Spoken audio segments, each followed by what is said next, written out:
মোদি ভারতবর্ষের সব থেকে বেশি খবর পিপাসু রাজনৈতিক ব্যক্তিত্ব। সেই খবর পিপাসু রাজনৈতিক ব্যক্তিত্ব সে ভোটের প্রচার শেষ করলেও শেষ হতে দেবে না। তাই ভোটের প্রচার শেষ, কিন্তু মোদির প্রচার শেষ হবে না। কখনো কেদারনাথে, কখনো প্রতাপগড়ে, কখনো কন্যাকুমারিকায় এ ঢপবাজি চলবে।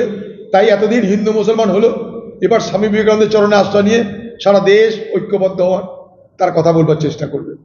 এই ঢপের রাজনীতি দেখতে দেখতে ভারতবর্ষের মানুষ আজকে পরিশ্রান্ত। মোদির একটাই লক্ষ্য, নির্বাচনের শেষ লগ্নে এসে যেটুকু এখন নির্বাচন বাকি আছে সেখানেও একটা সাম্প্রদায়িক বিভাজন, সাম্প্রদায়িক মেরুকরণ এখনো তার লক্ষ্য।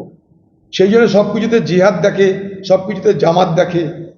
এটা পরিকল্পিতভাবে সব কথাগুলো বলা হয়, কারণ ভোটটাকে বিভাজিত করতে হবে। এবার ভোট প্রচার শেষ হলেও মোদির প্রচার শেষ হবে না। সেই ব্যবস্থা করতে মোদি কোথায় যাচ্ছে? কন্যাকুমারিকায় বিবেকানন্দের যেখানটায় তিনি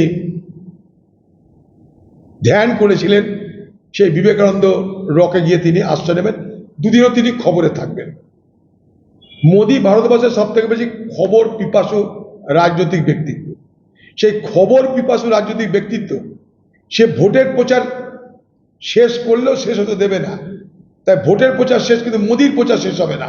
কখনো কেদারনাথে, কখনো প্রতাপগড়ে, কখনো কন্যাকুমারিকায় এ ঢপবাজি চলবে। তাই এতদিন হিন্দু মুসলমান হলো, এবার স্বামী বিবেকানন্দের চরণে আশ্রয় নিয়ে সারা দেশ ঐক্যবদ্ধ হওয়ার তার কথা বলবার চেষ্টা করবে। এই ঢপের রাজনীতি দেখতে দেখতে ভারতবর্ষের মানুষ আজকে পরিশ্রান্ত।